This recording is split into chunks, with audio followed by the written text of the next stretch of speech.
Welcome back to Bespoke Addict. Let's just have a close look at the Correspondent shoes.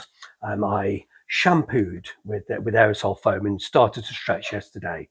They've came out beautifully. They were very curved up and all wrinkled, and they've stretched a little bit. But I probably need to stretch them quite a bit more. But you can't stretch the skins dry. The skin has to be damp. And I just wanted to have a look at the buckskin close up. It's flat. As this is always the case when you've shampooed suede or buckskin, it goes very flat. And I normally would dress buckskin or suede with a Scotch-Brite type pad, but I did that on here, and it's just left a bit of dirt behind. I think that might not be as clean. It's just left a bit of dirt behind. It should be enough, but you just sort of stir it very carefully, and it just lifts the nap up slightly, but I don't think it's very clean. It could just have a bit of dust and it's slightly dirty there now. But that's not a problem, because I am due to re-shampoo these for two reasons. One, I want to soften the skin and let it stretch, and also they're just not 100% clean. Yeah, it's very close. They do look gorgeous, but they're just not ready yet. So I'm just going to cover my trousers over. Let's do this one. I'm not going to do them both on camera. I'm going to start with alcohol on the brown areas. Just soften the skins as much as I can. And the wetter the skins, the more likely they are to stretch, and to stretch without causing damage to the skin. And if you do it dry, they will rupture. The other thing is I need to be able to keep all of any potential colour that's in these things. I need that to be just lifted into the cotton pad and not being bled onto the lighter buckskin areas. So I'm just going to go spend maybe 5 minutes. I'm not going to do 5 minutes on camera, but keep going back and wetting. This needs about 5 minutes to make it completely wet. And I'll also get a cap full, and I'll pour a cap into the shoe. In fact, let's do that on camera. I want some alcohol inside the shoe. There we go, just a capful, just so that the linings get wet. There we go, let's drop that in. There we go, and we'll let that run about, and it'll run down and it will soften the inside of the skin. This pad's nearly dry. It is alcohol and it does evaporate quite quickly.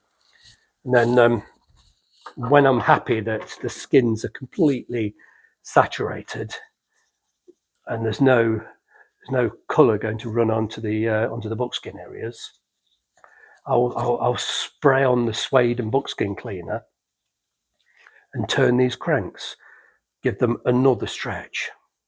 But you just can't stretch shoes dry. When skins get damp, you can probably, you can achieve quite a stretch without tearing them, but quite honestly, you struggle to get 1.5 millimeters of stretch without tearing them if you keep the skins dry.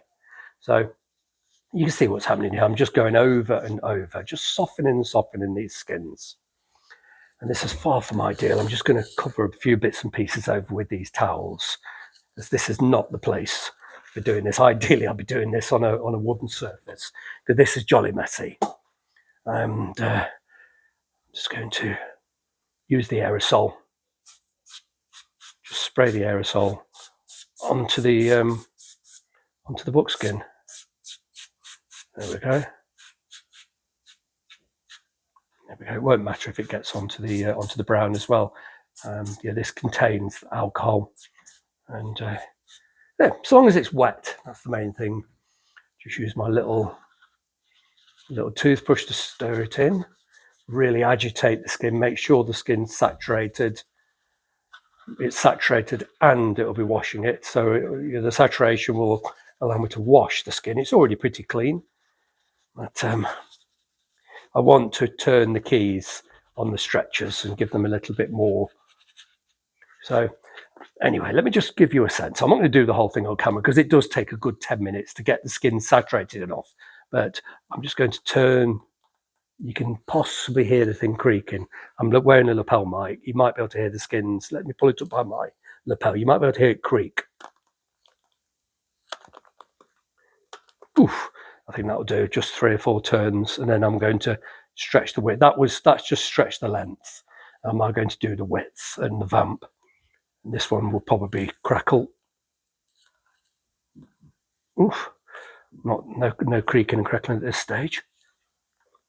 It's just starting. There we go, that's enough.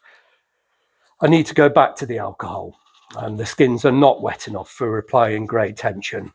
So yeah, the buckskin will be fine, but these areas are not wet enough. There's a little bit of tension there, but not enough to be able to put them at full tension. But it's just a little bit tedious for you to sit and watch of me wetting these skins with alcohol, and it just needs more. And if I fail to apply enough alcohol and get the skins wet enough, I will destroy the shoes. They will almost definitely rupture here. That area ruptures easily. They can rupture here, here, and here. The heels can split. There's many areas where you can really come to grief. It's just a case of being patient. Never try to stretch more than, let's say, 1 millimeter in one go with wet skins. If the skins are damp and you don't go silly, you can get away with 1 millimeter. Actually, let's just do a little bit more alcohol while we're talking. If I'm not going to do anything else, just a wipe of alcohol, and then I'll turn the keys just a little bit more. I'll let these dry overnight, and then do the same tomorrow. I'll shampoo the suede or the buckskin again, and just saturate. I'm not trying to clean this area; it's already clean of polish. I'm just trying to soften it and saturate it with alcohol. And it's an extremely risky and, quite frankly, an unsuccessful, if you try to do the skins dry. It just the skin's got to take on, it's got to give, it's got to stretch, and it's got to take on a new shape. There's no point in not considering what the new shape will be. And you need that shape to form and to set. And of course, when the skins are wet, it forms quite easily. But if you take the pressure off whilst the skins are wet, it will, the form will set in another shape. But by holding them from wet and then allowing them over 24 hours to dry, the skins will set in their new shape. So if you can get to this stage without damaging them, you've got away with it, because as they dry, they don't normally split. It normally splits. You normally tear them as you turn in these keys, and you jolly well know that you've done it.